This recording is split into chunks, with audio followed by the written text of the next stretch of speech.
Yo, what's up, Broncos country? How's it going tonight, guys?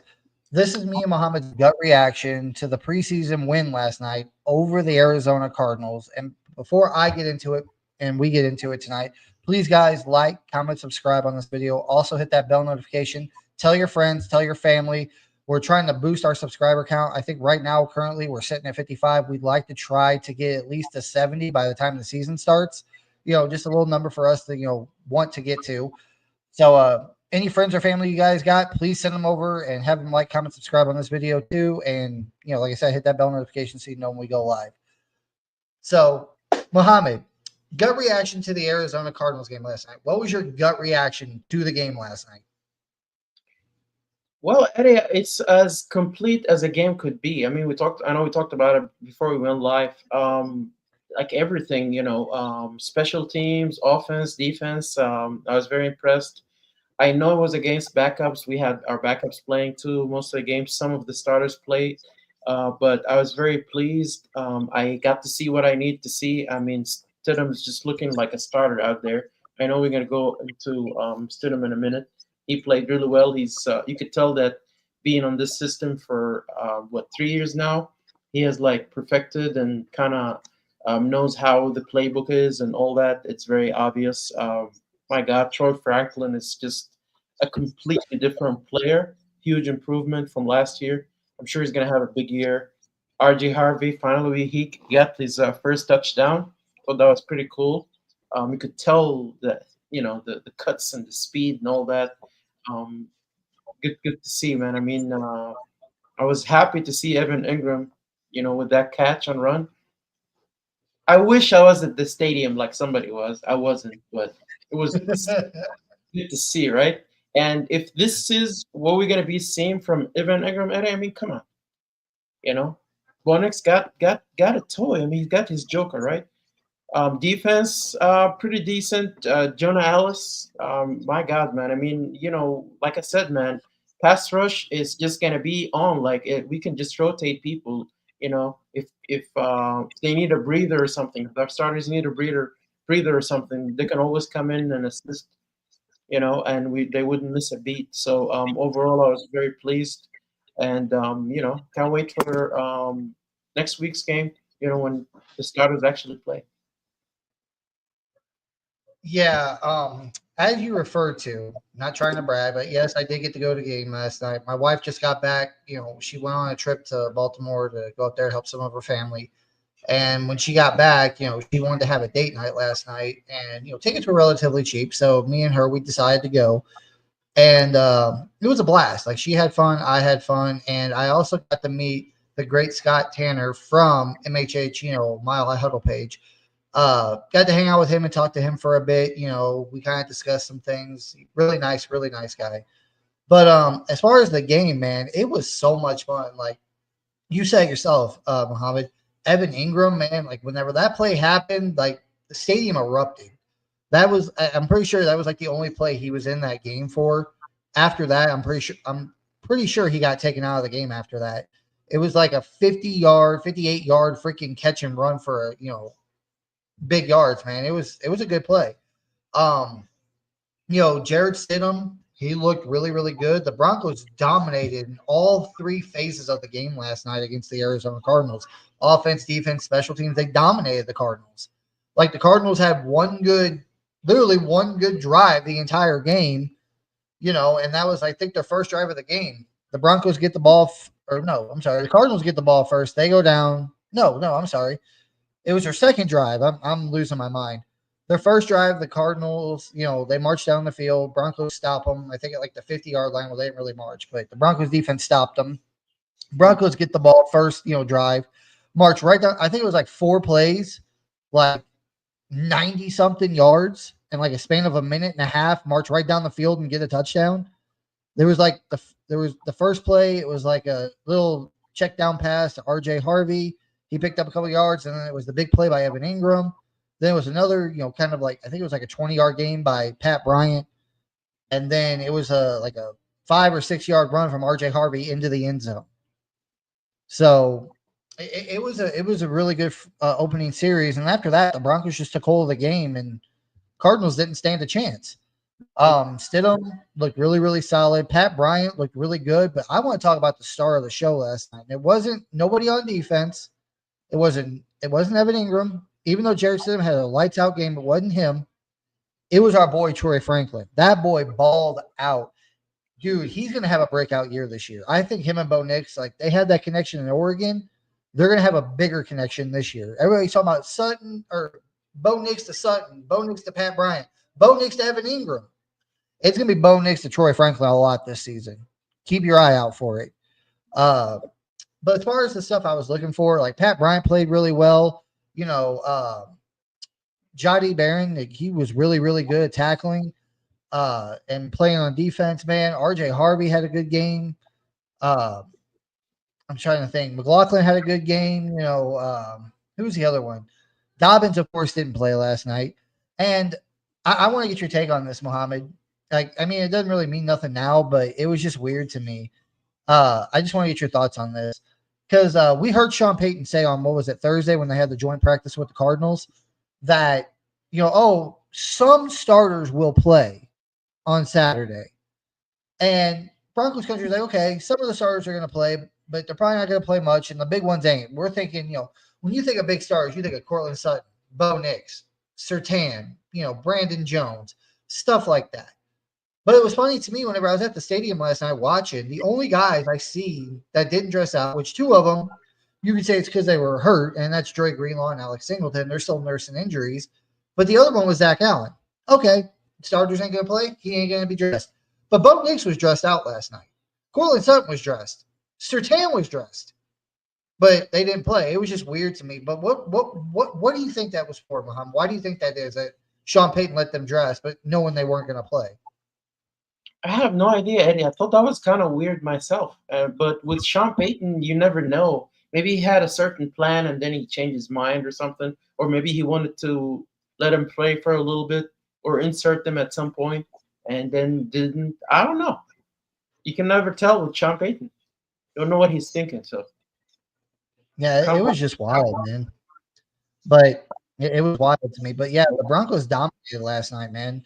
The final score 27-7. Like I said, the second drive for the Cardinals, man, they marched down, they get a touchdown. After that, the Broncos just shut the freaking gates on them. Like, I don't like honestly, I think maybe all night, I think there's maybe two, maybe three drives total for last night for the Cardinals. They got past the 50. All the other times, the Cardinals did not get past the 50-yard line, man. Maybe three drives total. They got past the 50-yard line. Other than that, the Broncos were shutting them down. Like, it's nice to see, man. Like, it's good to know that some of these starters that are fighting for backup positions on this team, if a starter on our team, like God forbid, like a Sertan or Riley Moss or, McMillan go down, or, any of the defensive linemen, safeties, linemen, which, by the way, we'll talk about a big injury that happened last night, uh, that our depth is really, really good. Like, man, Muhammad, I want to get your take on this. What do you think Sean Payton's thinking right now? Like, they got 2 weeks until they have to cut down this roster from 90 people, 90 men down to 53. They got a lot of tough decisions. What are your thoughts on that? Yeah, it's like I said, Eddie. It's extremely tough. I look. I mean, just take the running backs for example. I mean, who are you gonna keep? They look really good. The wide receivers. Oh my God, Troy Franklin, Mims, Pat Bryant. I mean, come on. Like I don't know, Eddie. It's gonna be a very difficult situation, and teams are just sitting there waiting for us to see who we're gonna cut, who's going to clear. A lot of them are not gonna clear waivers. They're gonna be snatched. So.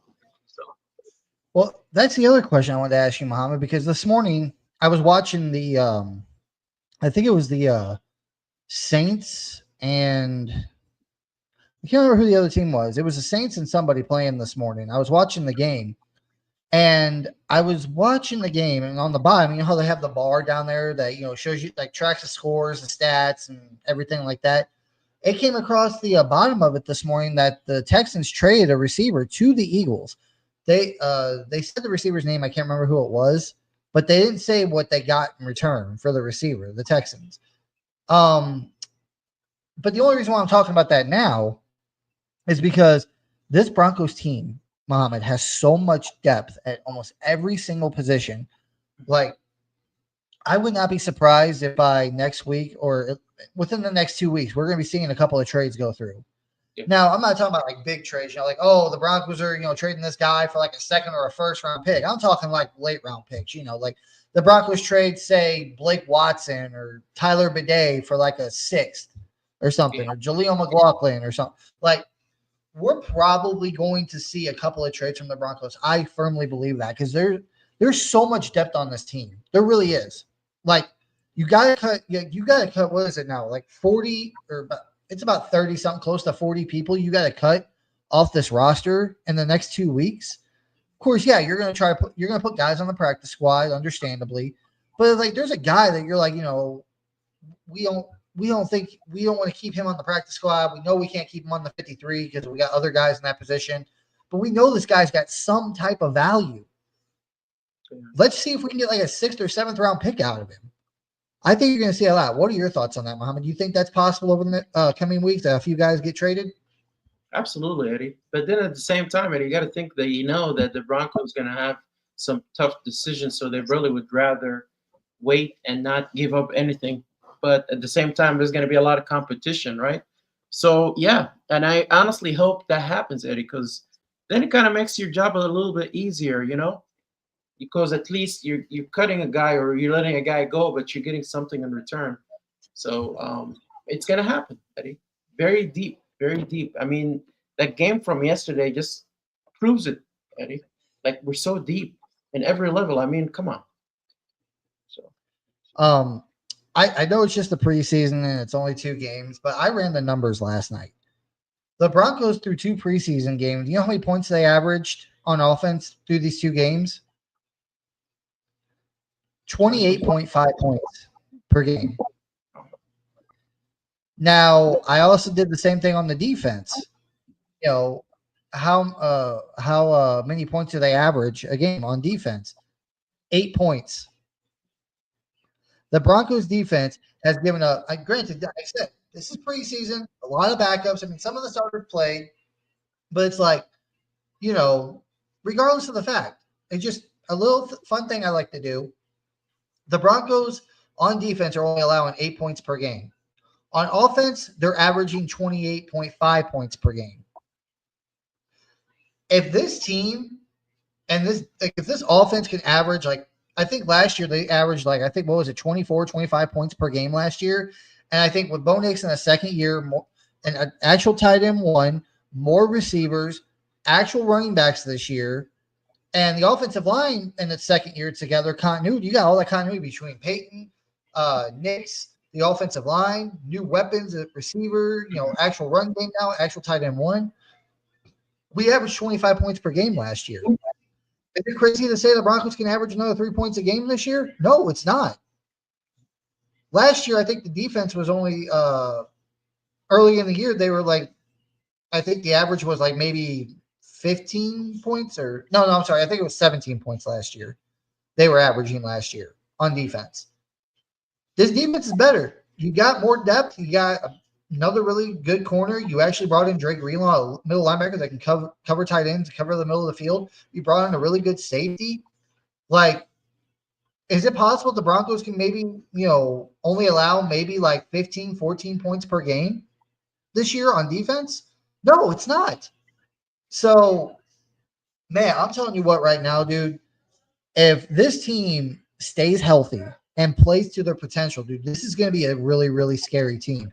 This is the kind of team that people were talking about, like the Chiefs were a couple of years ago. Dominating offense, really good defense. Offense scores like 25, 26, 27 points per game, and the defense is only letting up 10 points per game. This is the kind of team that the Broncos could have this year if everybody stays healthy and everything goes, I shouldn't say our way, but as long as, everybody stays healthy and, the players, play to their strengths and they stay, good. Like, dude, this team could be really, really dangerous. It could be the top team in the AFC this year. Like, that's the sky for me.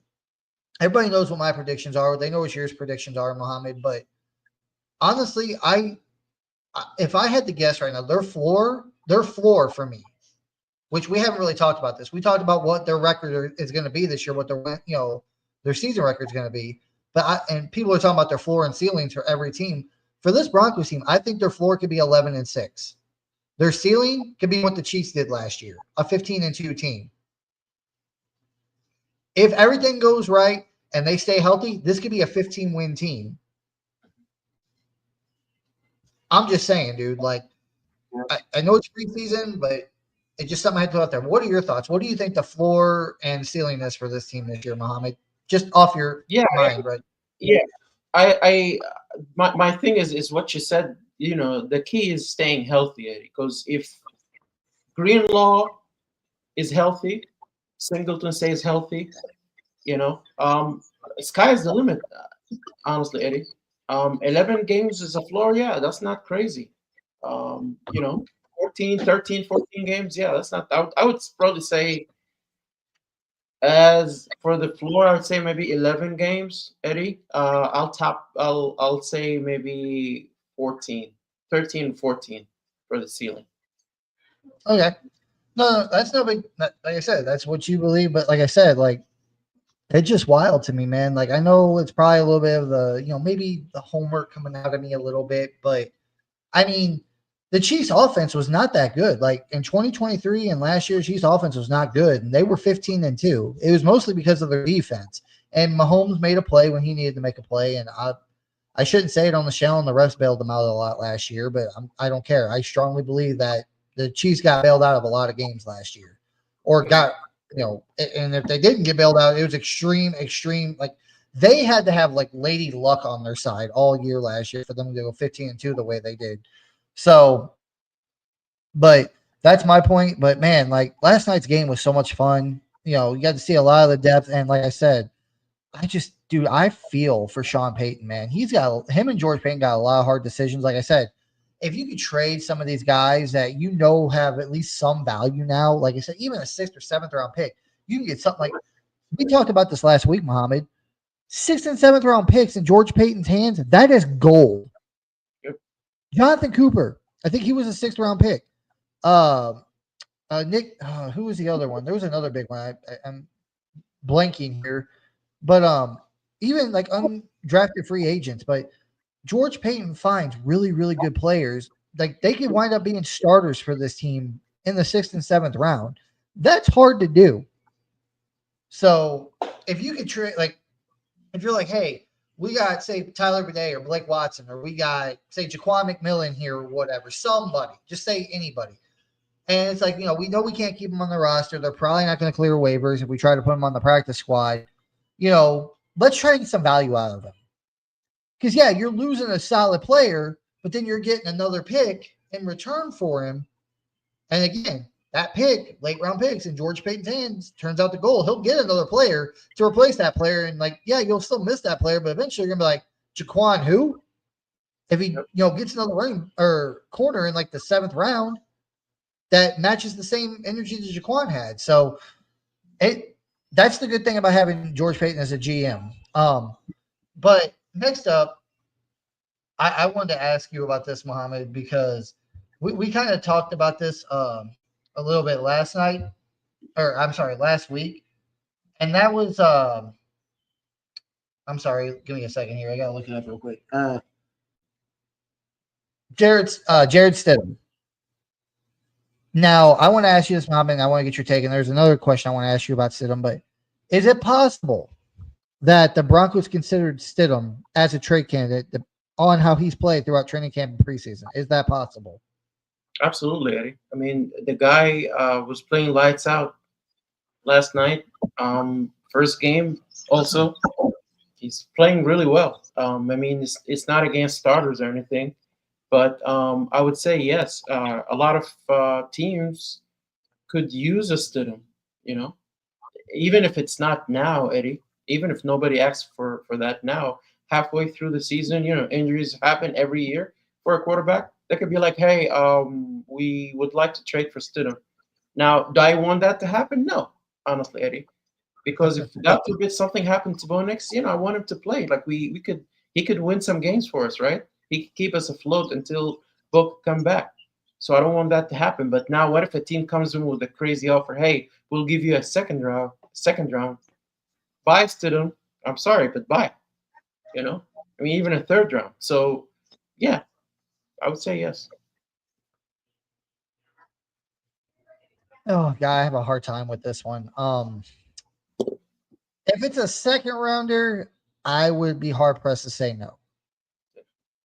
Like that's literally like you can go out and find another Jared Stidham out there. Like, yeah, you need a solid backup quarterback to, in case, God forbid, your starting quarterback goes down. But at the same time, like I don't think it'll happen. I don't think someone's going to come in and offer a second round pick for Jared Stidham. But if some crazy team, like let's just say the Browns, who by the way I think are a bunch of idiots, they need to freaking name Shador the starter already. The guy's balling over there in Cleveland. Just Um, idiot.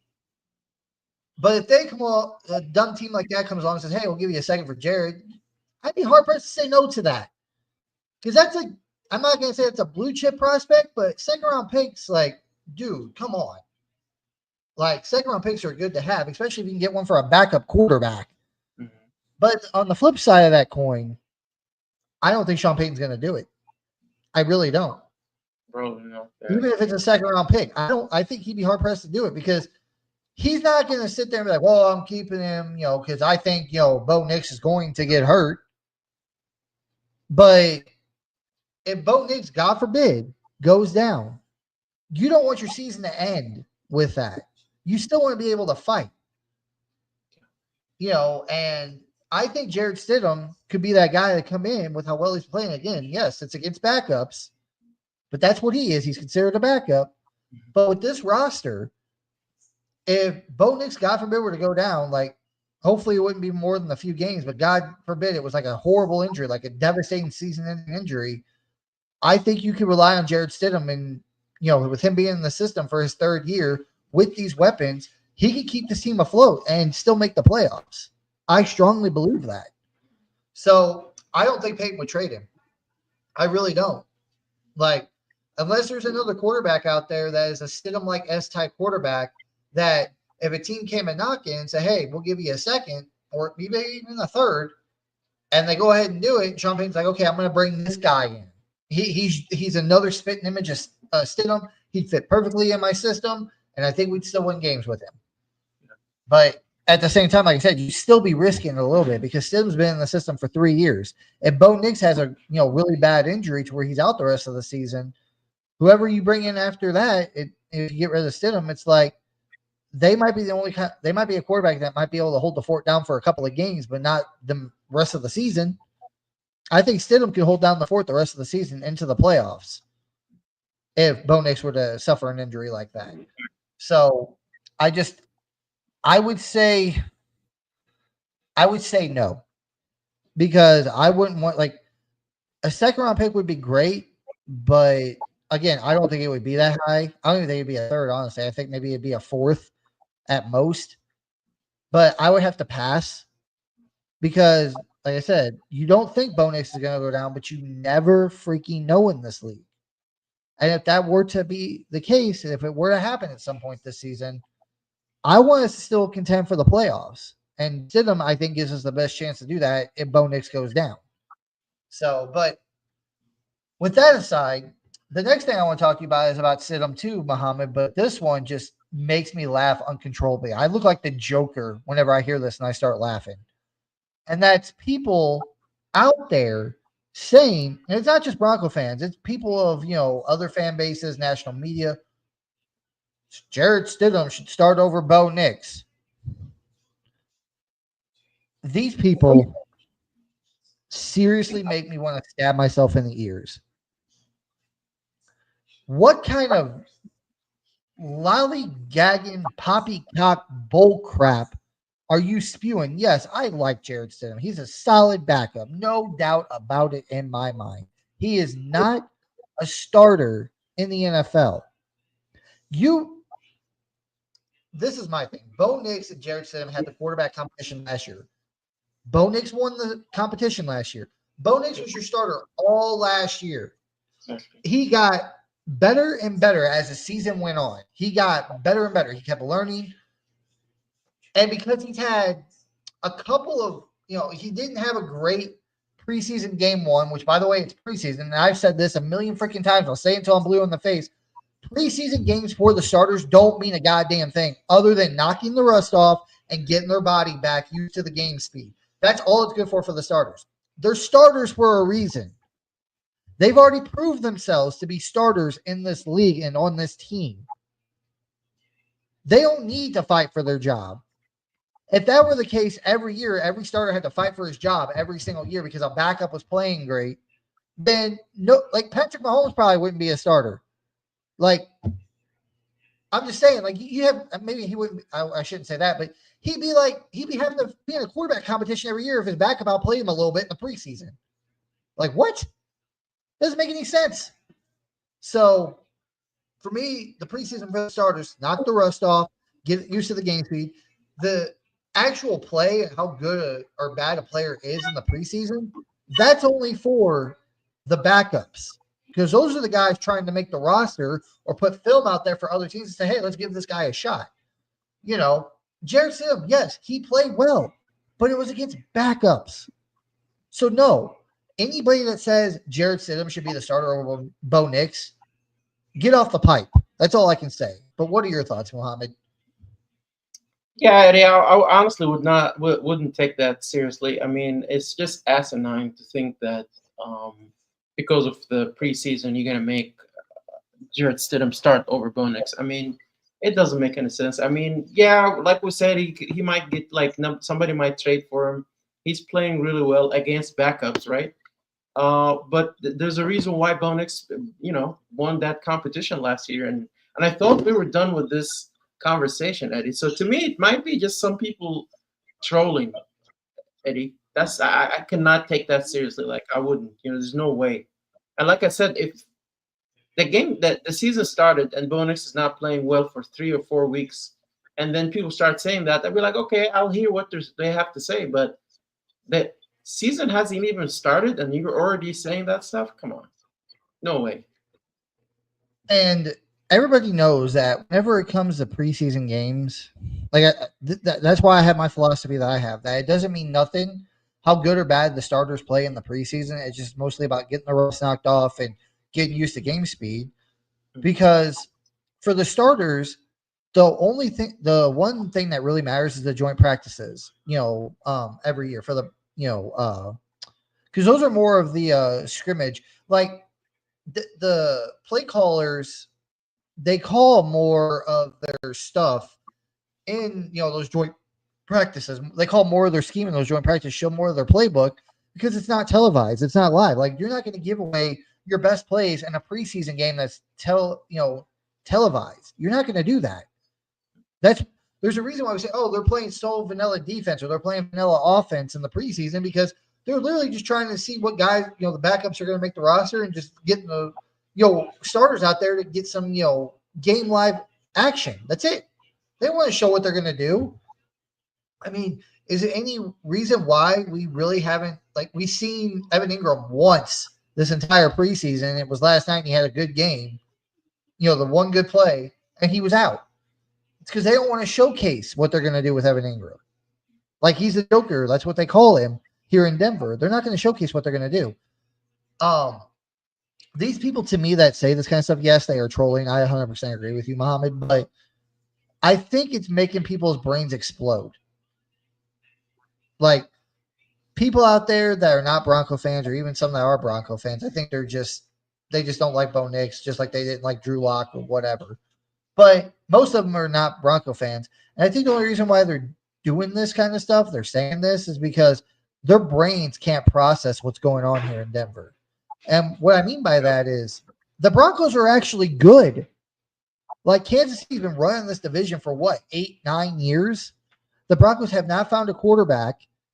And they're thinking, oh, it's still the same old Broncos. They're going to be, a bunch of, they're going to be bad. They're going to be, last in the division, whatever. And we know this because of, even though he's a national media pundit, he is a Chiefs freaking guy. And he's a Broncos hater, Nick Wright, who thinks the Broncos are going to finish last in the freaking division. He's an idiot, by the way. But it's just like, dude, come on.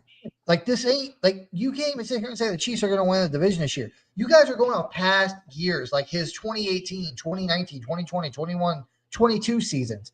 The last two seasons, this offense for the Chiefs and Patrick Mahomes have not been that good. You guys are going off what Patrick Mahomes did at his peak. That's the reason why you're like, oh, the Chiefs are going to win the division again this year. Okay, so that means the Chiefs will never get bad. They'll never be bad. And that means no team in the division can ever be good. Really?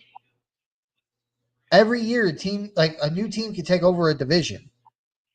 And then they'll use the Patriots as a reasoning for, well, that's the reason why the Chiefs ain't going to do it because the Patriots, yeah, I've said this a million times. I'm going to keep saying it until I'm dead. The only reason why the Patriots are able to run that division so much for 20 years and win it for 20 plus years was because the Dolphins, the Jets, and the Bills could not find the right head coach and find the quarterback. They were all dumpster fire teams. There's a lot of luck, I think. So, and the Chiefs have had that luxury for the past 8 years. The Chargers, the Broncos, the Raiders, constantly looking for that head coach, constantly looking for that quarterback. They could, and sometimes they would find the quarterback, didn't have that coach, or sometimes they find the head coach, couldn't find the right quarterback. You have to have that connection. And now, I mean, Justin Herbert and Jim Harbaugh, I think is a good connection. Sean Payton, Bo Nix, hell, even Geno Smith and Pete Carroll, they worked well together in Seattle. I still think they're lacking on roster in the Chargers. After all the injuries they had, and all the stuff they had happen to them, like they're going to be better. It's going to be more of a hard fought division. Yeah, of course. And then here you got the Broncos that finally found their quarterback and their head coach, and you're saying they don't have a chance to compete for the division? The Chiefs are just going to win it because based on what they did years ago? Like, come on, bro. So, but sorry I got off on a rant there. That's kind of bothered me. So, but yeah, Jared Stidham should not be starting over Bo Nix. No way, no how. There is no reason, logical or even fantasy, why Stidham should be starting over Bo Nix. Bo Nix won that competition last year. It's his job. And just like you said, unless Bo Nix goes out there like the first 5 weeks and he just looks like, God, dare I say, Ryan Leaf, he just can't throw the ball. He can't make reads. He can't do anything. Then, yeah, I would be like, yeah, you probably need to put Stidham in. But we know that's not going to happen. So, but the next thing I want to touch on before we get into our last two topics, Mohammed, I wanted to ask you, have you heard anything, and what did you think of the injury last night to Nick Gargiulo? Like, I was at the game, I watched it on the big screen, and it did not look pretty. But what are your thoughts? yeah, I mean, like you said, man, it's a sort of a gruesome injury. Like it didn't look good. As far as the update, I honestly haven't heard anything. There might be some news out there, but it doesn't look good. Whatever it was not looking good there. Did you hear anything? Last thing I heard was last night, right before I left the game. All they said was it was his knee. Whenever they were rolling him off, on the cart, they had his right leg all, they had it wrapped up. Like they had like a big it wasn't like a cast, it was like one of those things that just hold your leg in place, like a splint kind of a thing. They had Okay. that wrapped around his leg as they carted him off the field. And the only thing I seen last night was it was his knee. And usually in that area, whenever it's that gruesome of an injury, they have his leg wrapped up. He was on the cart heading out and say knee. That makes me think ACL. ACL, yeah. That's what it makes me think of. But most of the time, those are non-contact injuries, ACLs. I can't remember if I saw it on the big board last night or not, but I can't remember if it was a contact injury or not. But you can still tear your ACL even if it's a contact injury. A guy could just hit your knee the wrong way and it tears it. So, but that's what I'm thinking it is. I have no official proof of that. But when they said knee on the scoreboard last night, whenever I was leaving, I was like, I have a feeling that's what it is. If not, then it's maybe he broke his knee or dislocated it. I don't know.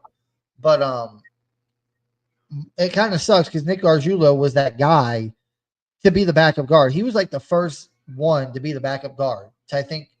And honestly, I was watching Locked On Broncos the other day or last night. I'm sorry.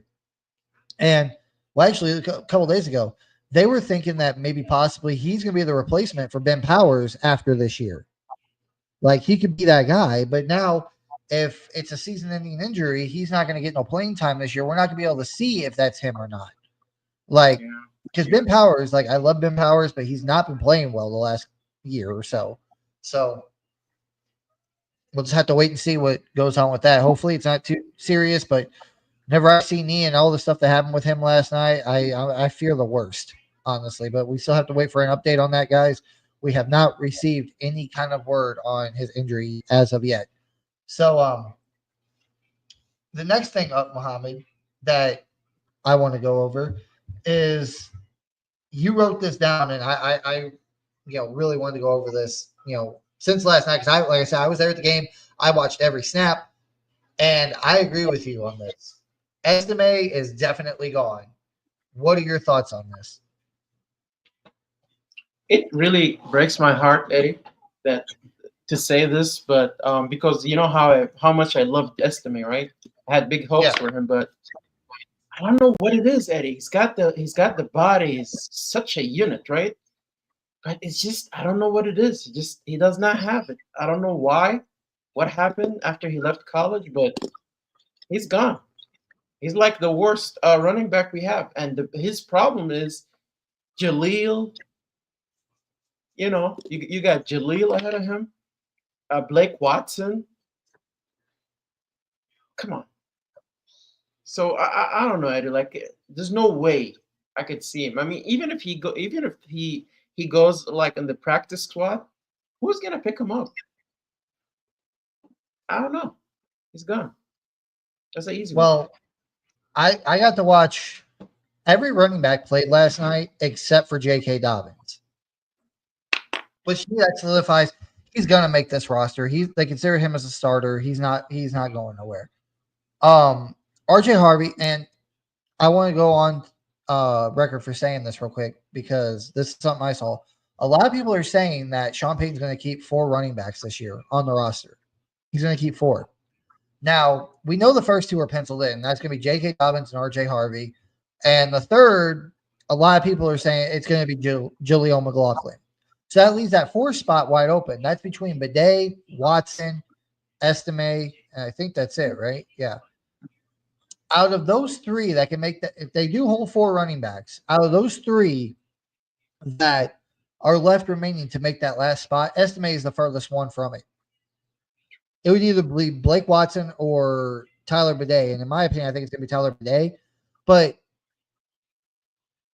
my thing is I was at the game last night. I was watching Estime. He looked like Javonte Williams post injury. Like he was only picking up maybe 2, maybe 3 yards max. Every time he would run, and the second he got touched, boom, he was down. And Estime reminds me of that what Javonte was like his first year in the league, his rookie year, where he would run and he would be carrying like 5 or 6 guys on his back, still picking up extra yards.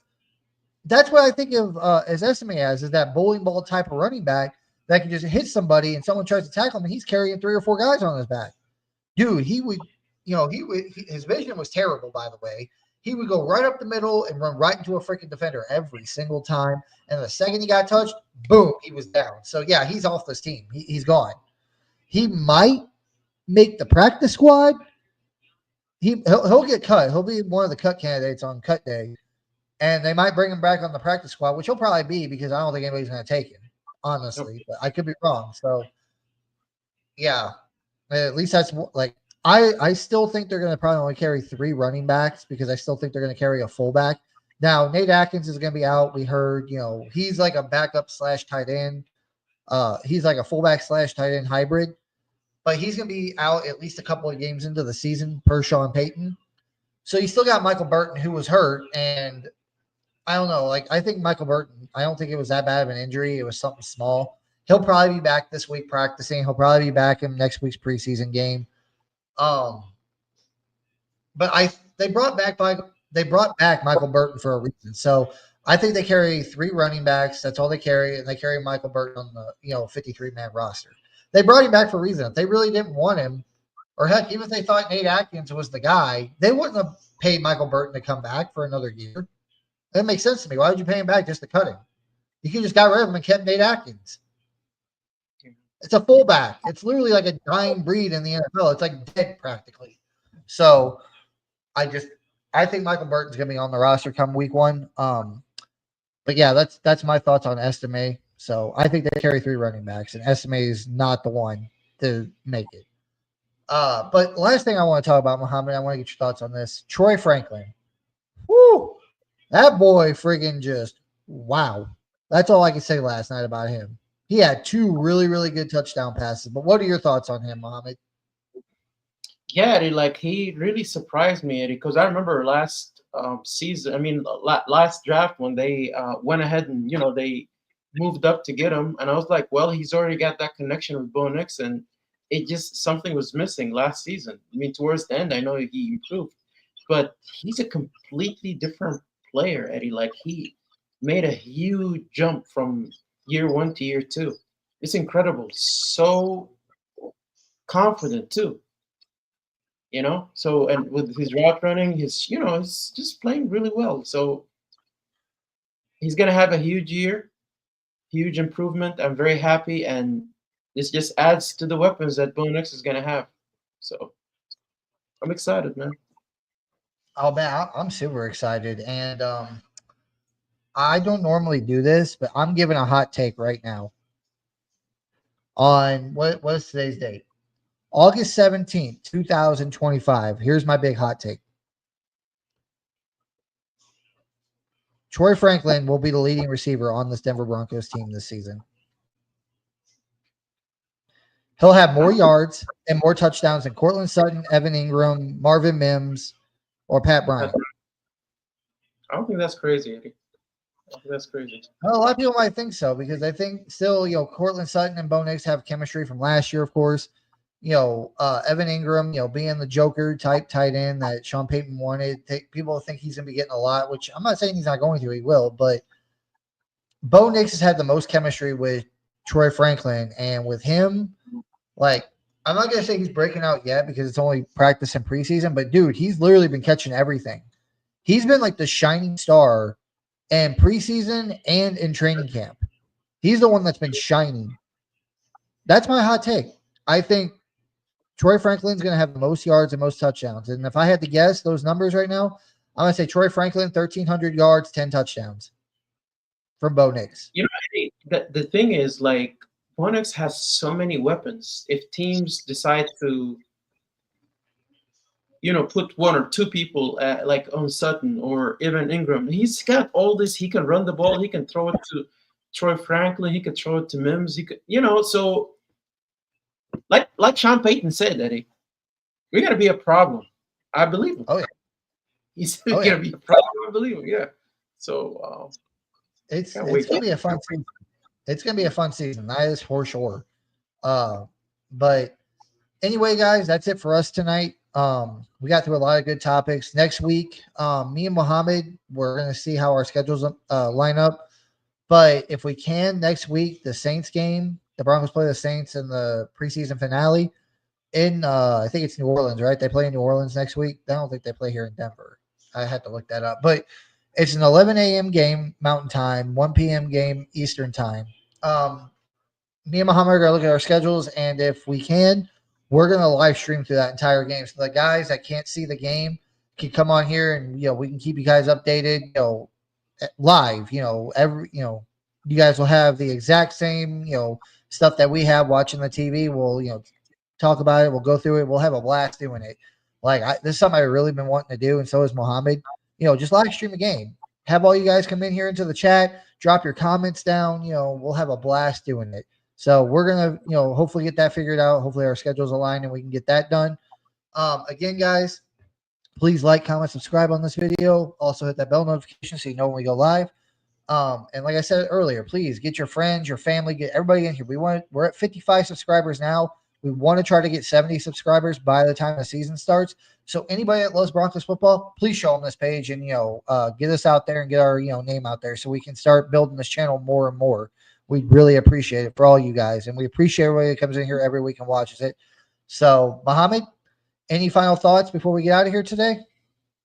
I'm excited, Eddie. I wish we can just fast forward to week one against the Titans. I'm really ready for football to start. Me and you both, man. I am so excited. So, but that'll be it for us tonight, guys. Like again, please like, comment, subscribe on this video, and we will see you guys next week. Peace.